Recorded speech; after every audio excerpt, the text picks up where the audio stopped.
میں ان شواہد کی بنا پر یہ یقین رکھتا ہوں پورا ترکش بیلٹ سلسلہ مجددیہ نقشبندیہ کے ساتھ یہ پورا سلسلہ افغانستان سے چلیے ترکستان سے چل کر ترکی تک پورا یہ جو نان عرب ورلڈ ہے نان عرب مسلم ورلڈ وہ سلسلہ مجددیہ حضرت احمد سرہندی رحمۃ اللہ علیہ گردن نہ جھکی جس کے جہانگیر کے آگے جس کے نفس گرم سے ہے گرمی احرار یہ انہی کا سلسلہ ہے جو پورے ٹرکش بیلٹ میں آپ کو نظر آئے گا.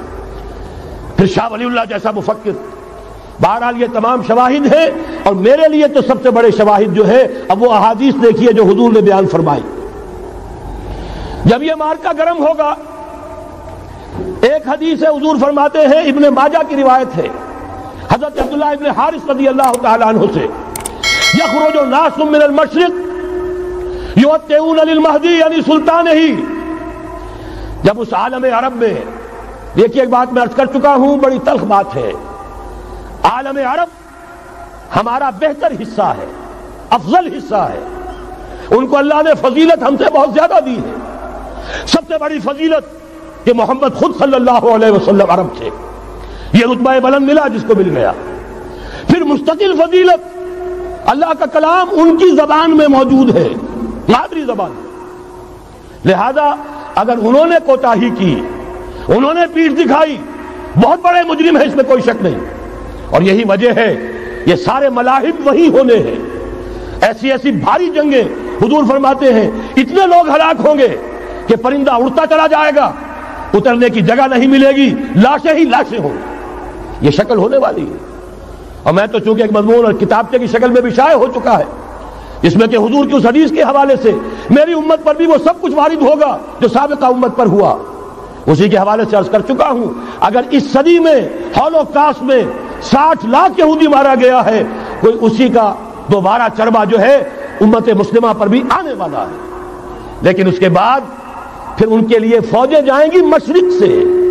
وہاں جو امام ہوں گے جو بھی ان کو لیڈ کر رہے ہوں گے حضرت مہدی. یہ تصور ذہن میں رکھیے ہمارے مابین اور عیسائیوں کے مابین حضرت مسیح کی ذات مشترک اگرچہ ان کا یہ عقیدہ ہے کہ وہ سولی دیے گئے فوت ہو گئے معاذ اللہ ثم معاذ اللہ پھر زندہ ہو کر آسمان پر گئے پھر آئیں گے. ہم کہتے ہیں نہیں وہ سولی دیے ہی نہیں گئے وہ زندہ آسمان پر اٹھائے گئے واپس آئیں گے. گویا کہ بہت حد تک اشتراک ہے لیکن ایک اختلاف بھی ہے.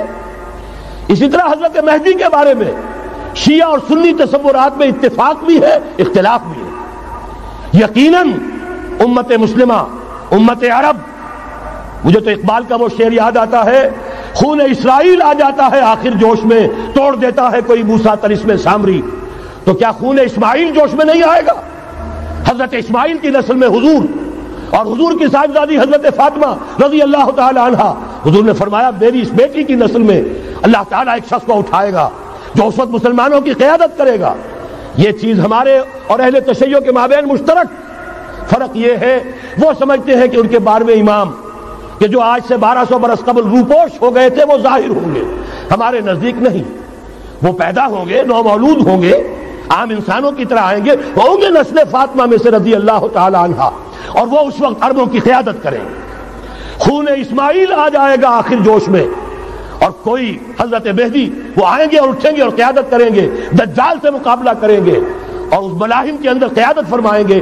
لیکن ان کی مدد کے لیے مشرق سے فوجیں آئیں گی. گویا کہ پہلے مشرقی کسی ملک میں یہ نظام قائم ہو چکا ہوگا کوئی ایسی طاقت وجود میں آ چکی ہوگی کہ جب وہاں بھٹی دہکے گی تو وہاں کے مسلمانوں کی امداد مشرقی ممالک سے جائے گی. اور ایک دوسری حدیث میں یہ تو ترمذی کی روایت ہے کتب حدیث میں 3 نمبر پر کتاب یہی ہے صحیح بخاری صحیح مسلم پھر یہ جامع ترمذی. اس میں حضرت ابو ہریرہ سے روایت ہے یخرج من خراسان رایات سود. خراسان میں بتا چکا ہوں حضور کے زمانے کا خراسان افغانستان کچھ حصہ پاکستان کا کچھ روسی ترکستان کی آزاد ریاستیں جو ابھی ہوئی ہیں تھوڑا سا حصہ ایران کا یہ خراسان بزرگ یہ اولڈ گریٹر خراسان. یہاں سے فوجیں چلیں گی سیاہ علم برآمد ہوں گے اور کوئی طاقت انہیں روک نہ سکے گی ان کا منہ پھیر نہ سکے گی یہاں تک کہ وہ ایلیا حضور کے زمانے میں یروشلم کا نام تھا یہاں تک کہ ایلیا میں جا کر نصب ہو جائے. گویا کہ یہ جو ہمارے ہاتھ سے نکلا ہے قبضے سے پہلے بھی عربوں کے ہاتھوں سے نکلا تھا بیت المقدس یروشلم، عرب واپس نہیں لے سکے تھے، کرد خون صلاح الدین ایوبی اس نے واپس لیا، عربوں میں دم نہیں رہا تھا، عیاشیوں کی وجہ سے کھوکھلے ہو چکے تھے۔ میں تجھ کو بتاتا ہوں تقدیر امم کیا ہے، شمشیر و سنا اول، طاؤس و رباب آخر۔ یہی وجہ ہے کہ تقریباً 20 صدی کے بعد ان کی حکومت ختم، آسمارا حق موت گر خون بارت بر زمین بر زوال ملک مستعصم امیر المومنین۔ یہ ہوا کہ نہیں ہوا؟ جبکہ آئے ہیں تاتاری ہورس، اور جنہوں نے کہ آخری خلیفہ بنو عباس اسے محل میں سے نکالا، ایک کھال کے اندر لپیٹ کر اور اپنے گھوڑوں کے سوؤں تلے کچل دیا۔ عرب معزول کر دیے گئے تھے، لیکن اب دوبارہ عربوں کو جب سہارا ملا ہے، لیکن اب بھی انہوں نے کہیں اسلام قائم نہیں کیا۔ کوئی روس کا غلام رہا، کوئی امریکہ کا غلام رہا، کسی نے اس کا ساتھ دیا، کسی نے اس کا ساتھ دیا۔ تہذیب ہے تو مغربی، تمدن ہے تو مغربی، وضع میں تم ہو نصارہ تو تمدن میں ہنود، یہ مسلمان ہیں جنہیں دیکھ کے شرمائے یہود۔ یہی معاملہ جب ان کا ہوا تو اب اللہ تعالیٰ کی طرف سے ان کے اوپر وہ عذاب کی بھٹی گرم ہونے والی ہے۔ لیکن اس کے بعد پھر یہاں سے جائیں گے وہ جو ان کی مدد کریں گے، اور یہ ایلیا کو واپس لینے والے یہ مشرق سے چلنے والے لشکر ہوں گے۔